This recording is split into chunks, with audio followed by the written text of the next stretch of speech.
and threw it out in the yard, and then I washed the spoon in 3 waters.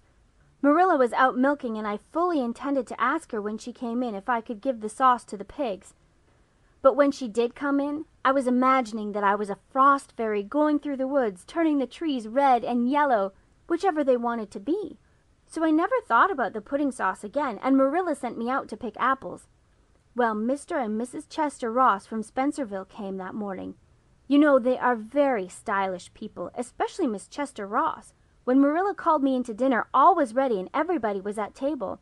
I tried to be as polite and dignified as I could be, for I wanted Mrs. Chester Ross to think I was a ladylike little girl, even if I wasn't pretty.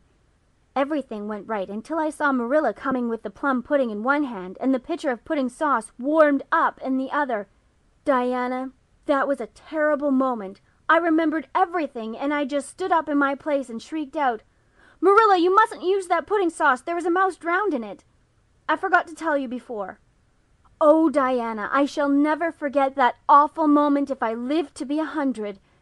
Mrs. Chester Ross just looked at me, and I thought I would sink through the floor with mortification. She is such a perfect housekeeper, and fancy what she must have thought of us. Marilla turned red as fire, but she never said a word then. She just carried that sauce and pudding out and brought in some strawberry preserves. She even offered me some, but I couldn't swallow a mouthful. It was like heaping coals of fire on my head. After Mrs. Chester Ross went away, Marilla gave me a dreadful scolding. "Why, Diana, what is the matter?" Diana had stood up very unsteadily. Then she sat down again, putting her hands to her head. I'm awful sick," she said, a little thickly. I must go right home." "Oh, you mustn't dream of going home without your tea," cried Anne in distress. "I'll get it right off. I'll go and put the tea down this very minute." "I must go home," repeated Diana, stupidly but determinedly. "Let me get you a lunch anyhow," implored Anne. "Let me give you a bit of fruit cake and some of the cherry preserves. Lie down on the sofa for a little while and you'll be better. Where do you feel bad?" "I must go home," said Diana, and that was all she would say. In vain Anne pleaded. "I never heard of company going home without tea," she mourned. "Oh, Diana, do you suppose that it's possible you're really taking the smallpox? If you are, I'll go and nurse you. You can depend on that. I'll never forsake you. But I do wish you'd stay till after tea. Where do you feel bad?" "I'm awful dizzy," said Diana. And indeed, she walked very dizzily. Anne, with her tears of disappointment in her eyes, got Diana's hat and went with her as far as the Barry yard fence. Then she wept all the way back to Green Gables, where she sorrowfully put the remainder of the raspberry cordial back into the pantry and got tea ready for Matthew and Jerry, with all the zest gone out of the performance. The next day was a Sunday, and as the rain poured down in torrents from dawn till dusk, Anne did not stir abroad from Green Gables. Monday afternoon Marilla sent her down to Mrs. Lynde's on an errand. In a very short space of time Anne came flying back up the lane with tears rolling down her cheeks. Into the kitchen she dashed and flung herself face downward on the sofa in an agony. "Whatever has gone wrong now, Anne?" queried Marilla, in doubt and dismay. "I do hope you haven't gone and been saucy to Mrs. Lynde again." No answer from Anne save more tears and stormier sobs. "Anne Shirley, when I ask you a question, I want to be answered. Sit right up this very minute and tell me what you are crying about." Anne sat up, tragedy personified. "Mrs. Lynde was up to see Mrs. Barry today, and Mrs. Barry was in an awful state," she wailed. "She says that I set Diana drunk Saturday and sent her home in a disgraceful condition. And she says I must be a thoroughly bad, wicked little girl, and she's never going to let Diana play with me again. Oh, Marilla, I'm just overcome with woe." Marilla stared in blank amazement. "Set Diana drunk?" she said when she found her voice. "Anne, are you or Mrs. Barry crazy? What on earth did you give her?" "Not a thing but raspberry cordial," sobbed Anne. "I never thought raspberry cordial would set people drunk, Marilla. Not even if they drank 3 big tumblerfuls as Diana did. Oh, it sounds so like Mrs. Thomas's husband. But I didn't mean to set her drunk." "Drunk fiddlesticks," said Marilla, marching to the sitting-room pantry.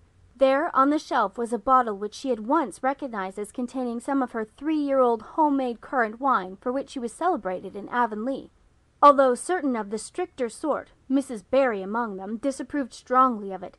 And at the same time Marilla recollected that she had put the bottle of raspberry cordial down in the cellar, instead of in the pantry as she had told Anne. She went back to the kitchen with the wine bottle in her hand. Her face was twitching in spite of herself. "Anne, you certainly have a genius for getting into trouble. You went and gave Diana currant wine instead of raspberry cordial. Didn't you know the difference yourself?" "I never tasted it," said Anne. "I thought it was the cordial. I meant to be so hospitable. Diana got awfully sick and had to go home. Mrs. Barry told Mrs. Lynde she was simply dead drunk.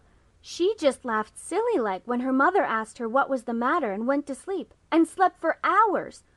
Her mother smelled her breath and knew she was drunk. She had a fearful headache all day yesterday. Mrs. Barry is so indignant. She will never believe but what I did it on purpose. I should think she would better punish Diana for being so greedy as to drink 3 glassfuls of anything," said Marilla shortly. "Why, 3 of those big glasses would have made her sick, even if it had only been cordial.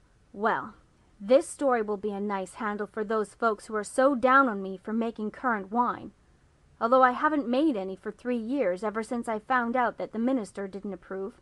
I just keep that bottle for sickness.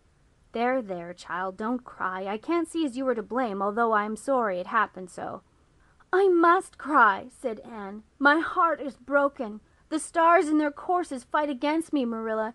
Diana and I are parted forever. Oh, Marilla, I little dreamed of this when we first swore our vows of friendship." "Don't be foolish, Anne. Mrs. Barry will think better of it when she finds you're not to blame. I suppose she thinks you've done it for a silly joke or something of that sort. You best go up this evening and tell her how it was."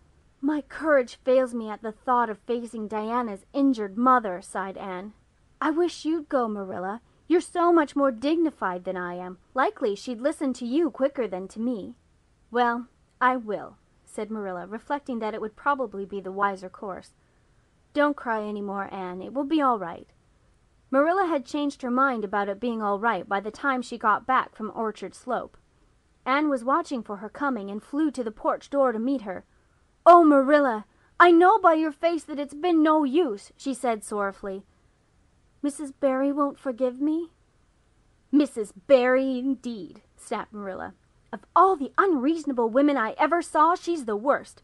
I told her it was all a mistake and you weren't to blame, but she just simply didn't believe me, and she rubbed it well in my currant wine and how I'd always said it couldn't have the least effect on anybody. I just told her plainly that currant wine wasn't meant to be drunk 3 tumblerfuls at a time, and that if a child I had to do with was so greedy I'd sober her up with a right good spanking." Marilla whisked into the kitchen, grievously disturbed, leaving a very much distracted little soul in the porch behind her.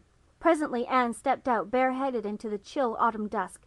Very determinedly and steadily she took her way down through the sere clover field, over the log bridge, and up through the spruce grove, lighted by a pale little moon hanging low over the western woods. Mrs. Barry, coming to the door in answer to a timid knock, found a white-lipped, eager-eyed suppliant on the doorstep. Her face hardened. Mrs. Barry was a woman of strong prejudice and dislikes, and her anger was of the cold, sullen sort, which is always hardest to overcome. To do her justice, she really believed Anne had made Diana drunk out of sheer malice prepense, and she was honestly anxious to preserve her little daughter from the contamination of further intimacy with such a child. "What do you want?" she said stiffly. Anne clasped her hands. "Oh, Mrs. Barry, please forgive me. I did not mean to intoxicate Diana. How could I? Just imagine if you were a poor little orphan girl that kind people had adopted, and you had just one bosom friend in all the world. Do you think you would intoxicate her on purpose? I thought it was only raspberry cordial. I was firmly convinced it was raspberry cordial. Oh, please don't say that you won't let Diana play with me any more. If you do, you will cover my life with a dark cloud of woe." This speech, which would have softened good Mrs. Lynde's heart in a twinkling, had no effect on Mrs. Barry, except to irritate her still more. She was suspicious of Anne's big words and dramatic gestures, and imagined that the child was making fun of her. So she said coldly and cruelly, "I don't think you are a fit little girl for Diana to associate with. You better go home and behave yourself." Anne's lips quivered. "Won't you let me see Diana just once to say farewell?" she implored. "Diana has gone over to Carmody with her father," said said Mrs. Barry, going in.